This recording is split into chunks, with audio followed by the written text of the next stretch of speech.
Gimana jadinya kalau seorang pemimpin itu pegangannya filosofi kuno, tapi senjatanya media sosial? Nah inilah Deddy Mulyadi atau yang akrab disapa KDM. Sosok yang unik banget karena dia ini mencampurkan tradisi Sunda yang wah dalam banget sama cara kerja digital yang serba cepat. Di satu sisi, ya dia ini kayak penjaga nilai-nilai leluhur gitu. Tapi di sisi lain, dia ini gubernur konten yang aksinya, viral di TikTok. Nah, paradoks inilah kan yang bikin dia jadi fenomena menarik banget untuk kita bedah bareng-bareng. Oke, kita bakal bedah ini lebih dalam ya. Pertama, kita lihat dulu akarnya, filosofinya apa. Terus, kita intip gaya kepemimpinan digitalnya yang satset itu. Lanjut, kita bongkar cara dia ngelola anggaran, terus kita timbang juga kebijakan-kebijakannya yang kontroversial. Nah, abis itu kita lihat dampaknya gimana. Dan akhirnya, kita coba jawab pertanyaan besar, apa ini model buat masa depan? Oke, pertama-tama nih, biar kita ngerti kenapa KDM tuh tindakannya begini begitu, kita harus paham dulu dasarnya, fondasi pemikirannya. Nah, semuanya ini akarnya dari kearifan lokal Sunda.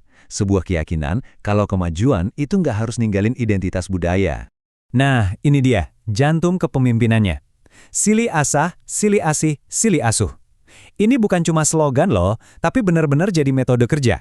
Maksudnya gini, bagi dia, pemimpin, rakyat, sama para ahli itu harus saling asah ilmu, saling asih atau sayang, dan saling asuh atau menjaga.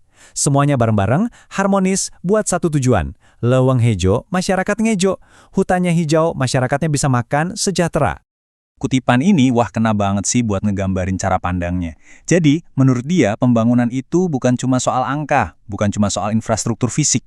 Pembangunan yang beneran itu harus nyentuh batin, harus jaga harmoni spiritual antara manusia dan alam.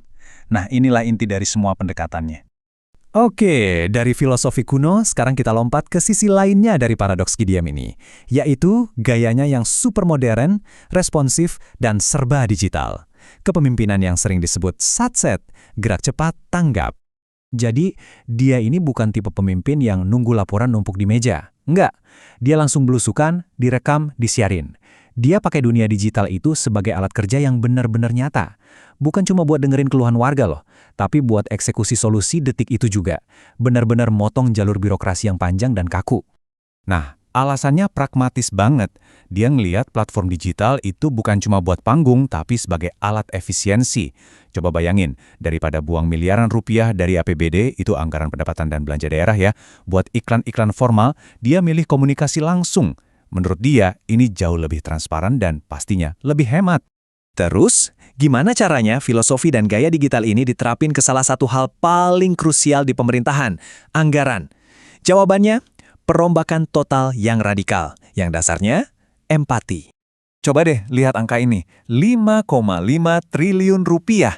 Ini adalah penghematan anggaran yang berhasil dia lakukan cuma dalam 100 hari pertama. Biar kebayang ya, duit segitu tuh bisa buat bangun ratusan sekolah baru atau benerin ribuan kilometer jalan. Gila kan?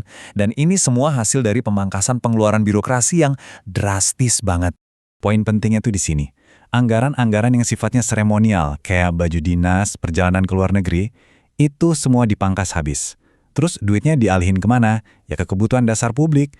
Ini pergeseran besar dari yang tadinya fokus ke seremoni birokrasi, jadi fokus ke pelayanan yang benar-benar dirasain manfaatnya sama masyarakat.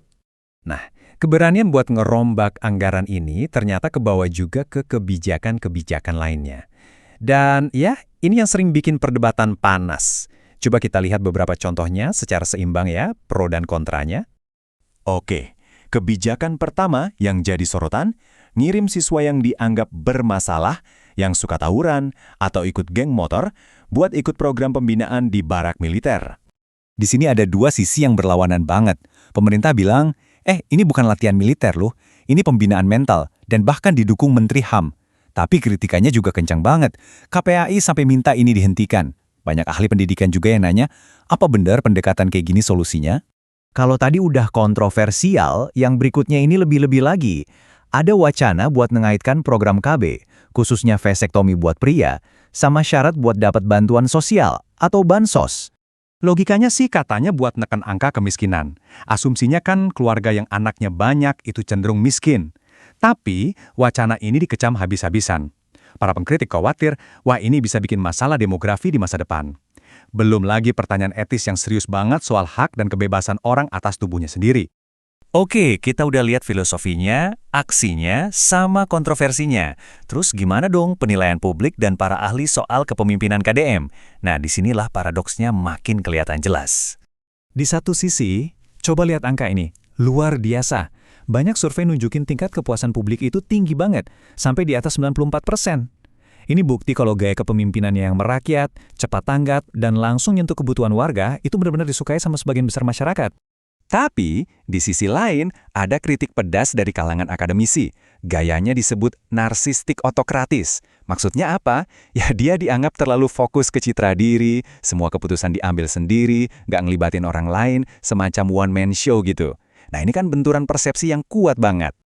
Jadi setelah nimbang semua ini, apa dong kesimpulannya? Apa model kepemimpinan kayak gini bisa jadi cetak biru yang bisa ditiru oleh pemimpin lain? Coba kita rangkum ya. Model kepemimpinan KDM ini pertama, otentik karena akarnya budaya.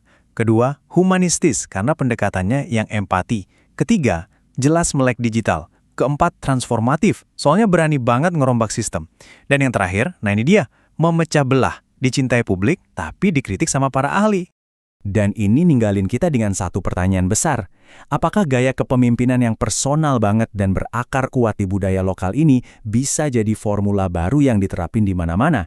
Atau ini cuma fenomena yang nempel di satu orang aja, di Deddy Mulyadi, yang nggak bisa diduplikasi? Nah, jawaban dari pertanyaan ini mungkin banget akan nentuin wajah kepemimpinan di negara kita ke depannya.